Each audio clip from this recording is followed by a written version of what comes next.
ایران پر حملے کے بعد پاکستانی طلبہ اور شہریوں کی بحفاظت وطن واپسی کا عمل جاری ہے۔ حکومت پاکستان اور پاک فوج نے ایران سے تفتان کے راستے سینکڑوں طلبہ کو بحفاظت کوئٹہ پہنچا دیا۔ ایران سے 1 اور 2 مارچ تک مجموعی طور پر 183 طلبہ تفتان کے سرحدی راستے کے ذریعے پاکستان پہنچ گئے۔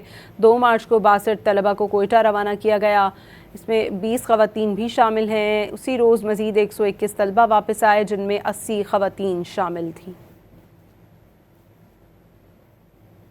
ایران پر حملے کے بعد پاکستانی طلبہ اور شہریوں کی بحفاظت وطن واپسی کا عمل جاری ہے۔ حکومت پاکستان اور پاک فوج نے ایران سے تفتان کے راستے سینکڑوں طلبہ کو بحفاظت کوئٹہ پہنچا دیا۔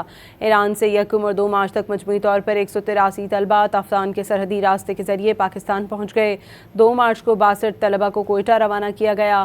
اس میں 20 خواتین بھی شامل ہیں۔ اسی روز مزید 121 طلبہ واپس آئے، جن میں 80 خواتین شامل تھیں۔